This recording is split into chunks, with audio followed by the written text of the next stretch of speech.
Assalamualaikum warahmatullahi wabarakatuh. Perkenalkan, nama saya Julkifli Grisa dengan NIM 411 423066 dari Prodi Pendidikan Matematika kelas A, Universitas Negeri Gorontalo, dengan mata kuliah Pendidikan Agama Islam. Dosen pengampu Profesor Dr. Novianti Jafri, SPDI, MPDI. Sini saya akan menjelaskan tentang hakikat penciptaan dan tujuan hidupnya di dunia. Nah, beberapa poin yang akan saya bahas yaitu ada 4 poin: agama dan ruang lingkupnya, macam-macam agama, pentingnya agama bagi manusia, dan yang terakhir yaitu agama Islam dan ruang lingkupnya. Agama dan ruang lingkupnya. Menurut bahasa, berasal dari kata hidup agama, yaitu aturan-aturan. Sedangkan religion berasal dari kata dan elige, yang berarti memilih kembali. Kemudian religi berasal dari kata dan liger, yang artinya menghubungkan kembali sesuatu yang telah putus, menurut Lactantius. Kemudian religi berasal dari kata dan liger, yang berarti membaca berulang-ulang bacaan-bacaan suci, menurut Cicero. Sedangkan dalam Al-Quran, agama disebut al-din, yang artinya undang-undang, peraturan, dan ketaatan. Sedangkan menurut istilah, agama adalah sesuatu sistem nilai yang diakui dan diyakini kebenarannya dan merupakan jalan ke arah keselamatan hidup sebagai suatu sistem nilai.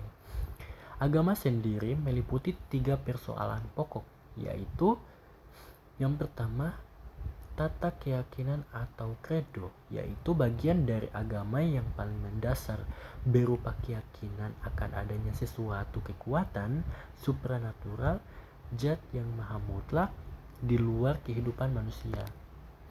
Kemudian yang kedua yaitu tata kepribadatan atau ritus, yaitu tingkah laku dan perbuatan-perbuatan manusia dalam kehidupan dalam berhubungan dengan zat yang diyakini sebagai konsekuensi dari keyakinan akan keberadaan zat yang maha mutlak.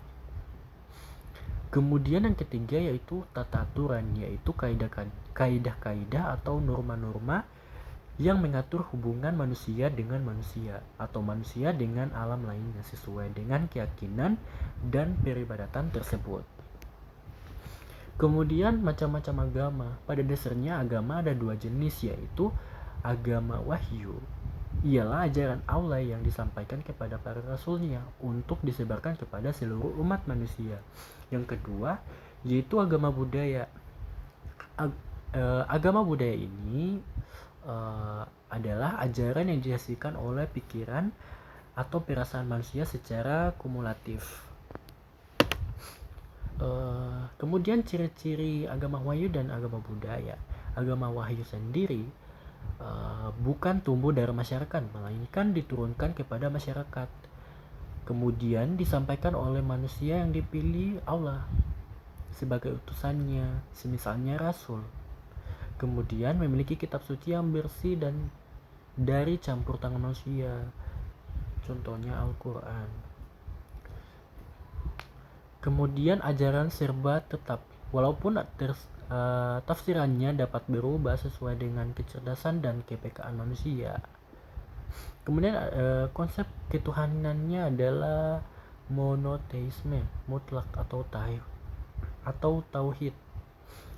Kemudian kebenarannya adalah universal, yaitu berlaku bagi setiap manusia, masa, dan keadaan.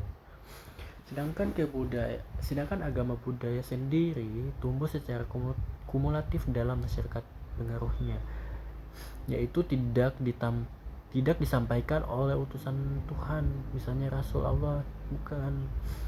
Kemudian umumnya tidak memiliki kitab suci, kalaupun ada akan mengalami perubahan-perubahan.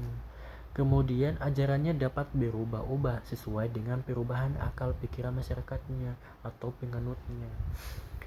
Kemudian konsep ketuhanannya itu dinamis, animisme, dan politeisme.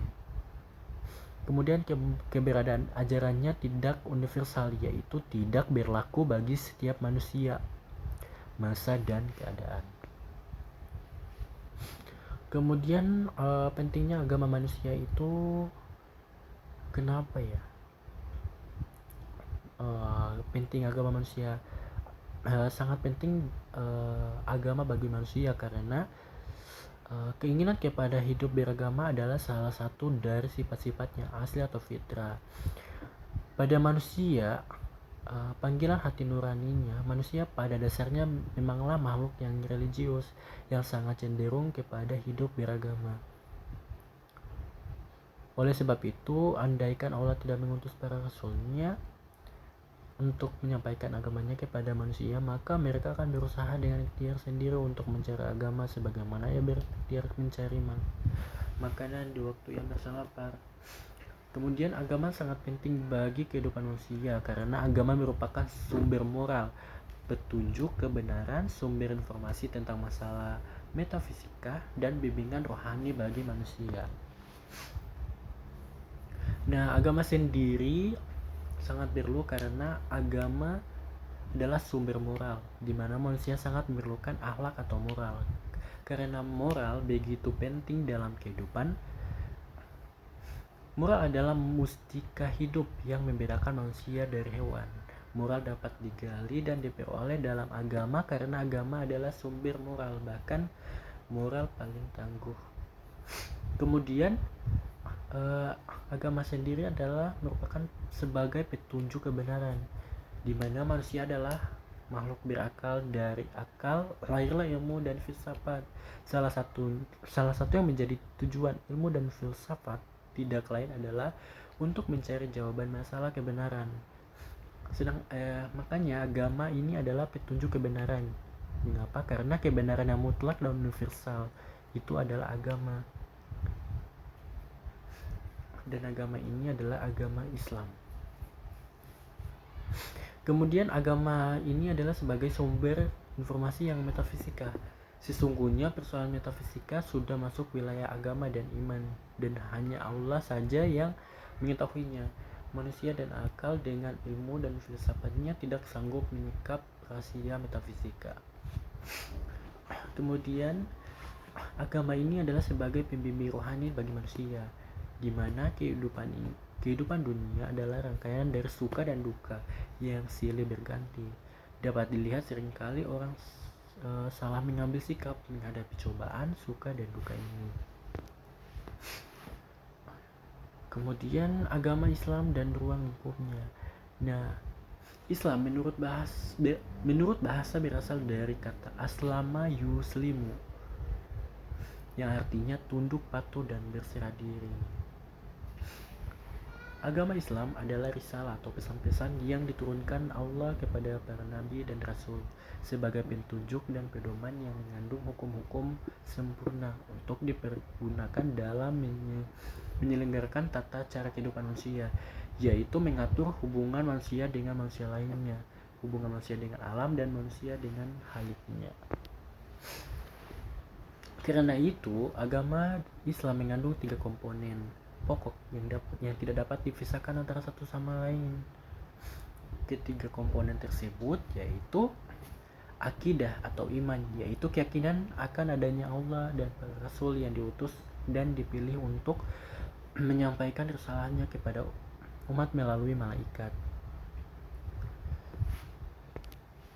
Kemudian syariah yaitu aturan atau undang-undang Allah tentang pelaksanaan dan penyerahan diri secara moral melalui proses ibadah secara langsung kepada Allah maupun secara tidak langsung dalam hubungannya dengan sesama makhluk lainnya atau muamalah, baik dengan sesama manusia maupun dengan alam sekitarnya. Oleh karena itu, secara garis besar syariah meliputi 2 hal pokok, yaitu ibadah yang dalam pengertian khusus atau ibadah madlah, dan ibadah dalam arti umum atau muamalah atau ibadah gairu madlah. Kemudian ketiga itu akhlak, yaitu pelaksanaan ibadah kepada Allah dan bermuamalah dengan sesama makhluk dengan penuh keikhlasan, seakan-akan disaksikan langsung oleh Allah meskipun dia tidak melihat Allah secara langsung. Pada hakikatnya umat manusia itu di dalam hidupnya selalu meliputi dua hal yang sangat dominan, yaitu harapan dan kecemasan. Agama adalah merupakan jawaban terhadap kebutuhan akan rasa aman, terutama pada hati manusia. Dan agama Islamlah yang benar-benar memberikan rasa aman, memberikan harapan-harapan yang nyata, baik untuk kehidupan di dunia maupun di akhirat. Nah, baik, hanya itulah presentasi PPT dari saya. Apabila salah ucap dan banyak kekurangan, mohon dimaafkan. Saya tutup, wabillahi taufiq wal hidayah. Wassalamualaikum warahmatullahi wabarakatuh.